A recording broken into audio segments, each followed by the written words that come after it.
Hello, everybody.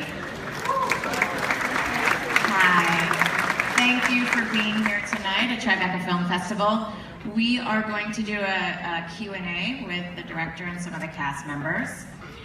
Before we start, we have two people out in the house with microphones. So if you have a question, raise your hand. They will come to you with the mic. When you ask a question, please stand up, hold the mic close to your mouth, and speak loudly. Okay? And so here is our director, Andrew Renzi.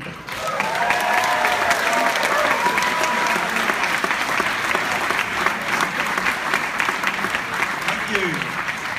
I want to bring out the three people of the night here. Dekota Franny.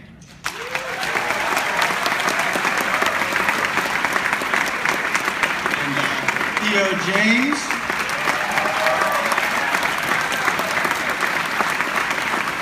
And Franny, Richard Gere.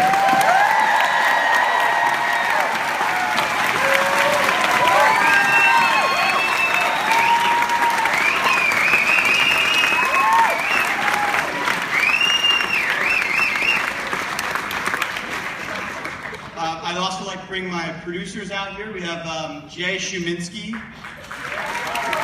can come to the door here, come up on stage. We have Kevin Turin. And we have Jason Berman. And Tom Ford.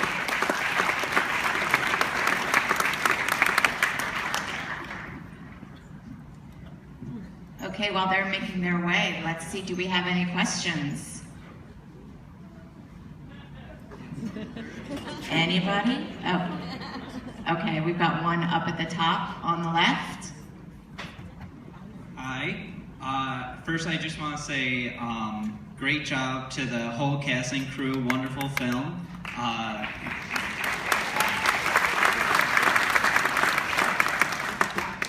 This question is for Richard. By the way, I did graduate from North Syracuse High School. I believe you graduated there as well. Small world. Where are you? Where are you? I don't see He's it. All the way on up here. left. Wave. Way in the back of it? Yeah, up at the top. Should I walk down so that you can see? Okay, thank you. For your dynamic role, did you have any types of inspirations or what helped you develop your character? First of all, this is going back a long time. This is like, it's funny because I can almost see this movie like you do, because we shot this a while ago. And a lot of it is still fresh. Some I forgot exactly what we did, so it's kind of fresh to me. But I remember we started working with photographs, to tell you the truth. Renzi had a lot of photographs of what the movie felt like to him, not necessarily exactly the characters, but, and I like to work that way too. It's just about a feeling. You start to get a feeling for the story, for the world of it. Each movie is its own universe. And if you can start to kind of get the colors and feelings of it, I find that you come into it in a very natural way, and your mechanism starts to work. But there was one photograph that was Ernest Hemingway that was particularly evocative to me, and I think to Renzi too. And we kind of recreated it a bit. There was a photograph of him where he had his shirt off and he had these broken glasses, and he was totally wet. And we actually sort of did that in the bathtub scene. But it meant a lot to me. It was someone who was his own person. He was broken. He was unashamed, unapologetic, crazy, artful, sensitive, out of control. I mean, all those things that seem to be in this one evocative photograph. So I'll give you that. Thank you. Great. Do we have another question? There's one right here in the middle. This one's for Theo. I don't want to call you an up-and-coming actor because you're pretty established at this point, but what is it like inspirationally working with an actor like Richard on such a good film? It was great. It was surreal in a way because I'd kind of obviously grown up watching him in film. So I remember the first day of shooting, actually, it was a little bit like, what the fuck, where am I? But it was great, you know.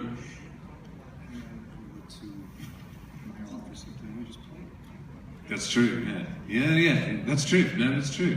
The first time that I properly met Richard is we went to his house in upstate New York and all of us hung out. We played a bit of piano. We kind of went through the script, but it was good, to be honest. Once you start getting into it, it felt very natural, and the kind of dynamics change, and you know, every script and every film you do kind of evolves as you're doing it. So you get to a certain place when you read the script, you get to a certain place when you're there the first day on set, but also every day it's changing, and you're bringing part of yourself to the character and, you know, to the film. So it was very good. Très bien. Merci.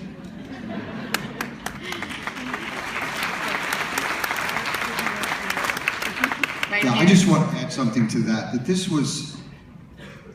the film like this doesn't work unless the relationships work, and it's. I mean, there's a real plot. There's a story going on. If the chemistry of the actors doesn't work, it won't work. And it was really important that we were very sensitive to each other. Theo had a degree of difficulty, I think, of about 9.5 or 10. And we talked about this early on, is that Franny's such an outrageous character that if Theo's character is not strong enough to take it, it's not believable. He has to have an innate strength to allow my character to be as nuts as he is, and not break believability. And the more of a man he was, and the more solid and interesting that he was in his way, the way his character would do it, the further that I could go. So the fact that I could go as far as I did is a tribute to him, that we kept the reality. So I thank you for that.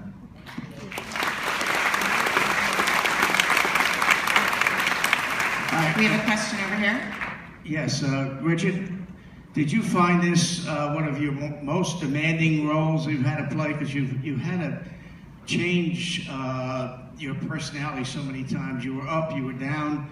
I was mesmerized. It was one of the best performances I've ever seen you do. I predicted it's going to be an Academy Award nomination in my book.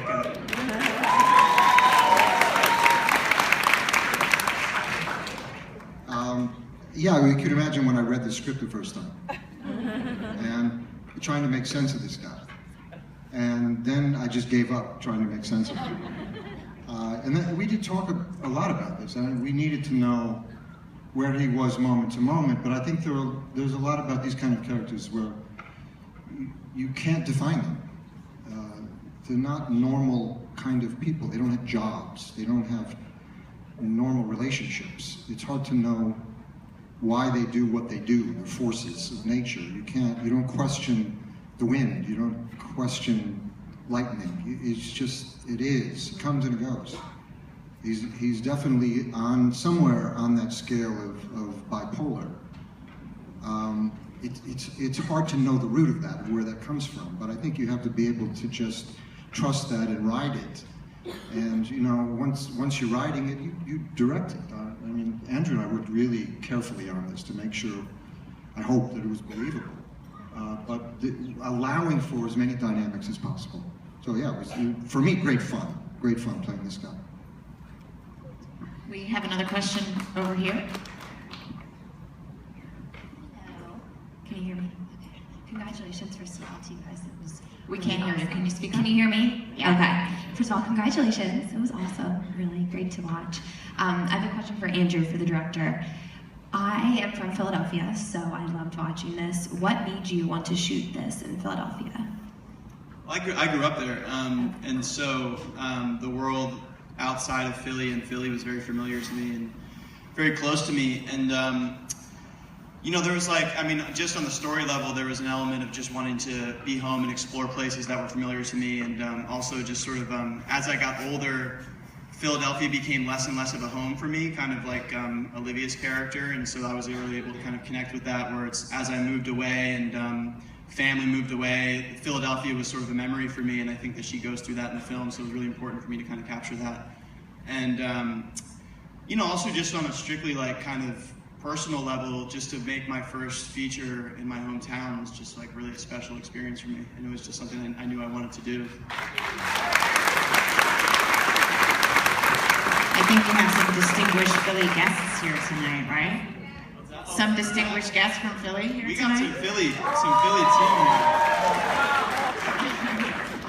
team. Okay, we have a question in the front here. Congratulations on the film. I loved it, and I know most everyone did.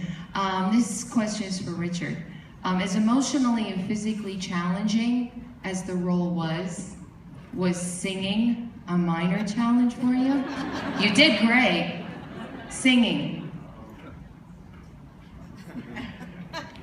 We actually, do we have the clip here? It's actually a 10-minute clip of me singing. No one's allowed to get up and leave. 10 minutes. No, we had fun with that. I remember we went through a real process of what is that song going to be? Whether it's going to be kind of a melancholy baby kind of song that he sings, or an R&B song.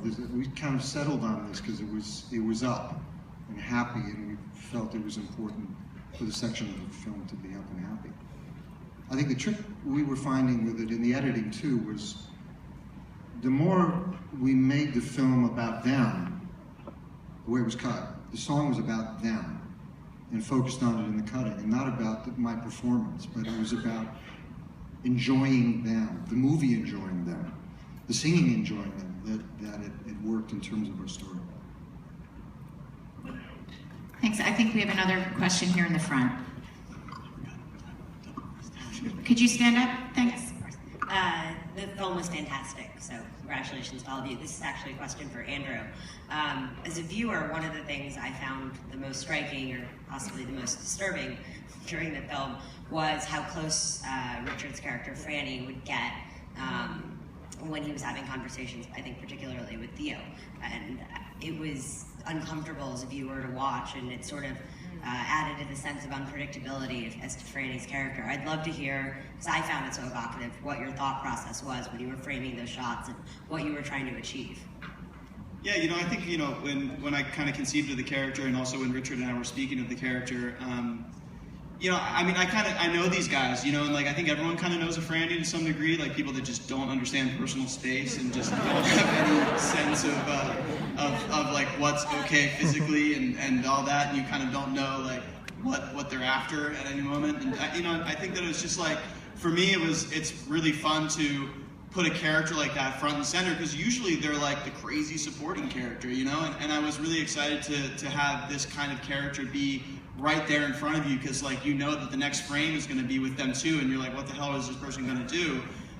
So I think it was really just for me, and then I mean, honestly, like when Richard, just in like blocking and rehearsals, I kind of saw what he was going to do with it. Then me and Joe Anderson, the cinematographer, we were like, okay, we have to get really close on this and make this really uncomfortable, because this is awesome. And so we just kind of like developed that visual language because of Richard's performance, to be honest. Okay, we have time for one more question. John, do you have somebody there? Okay. Hi, my question is for Dekota.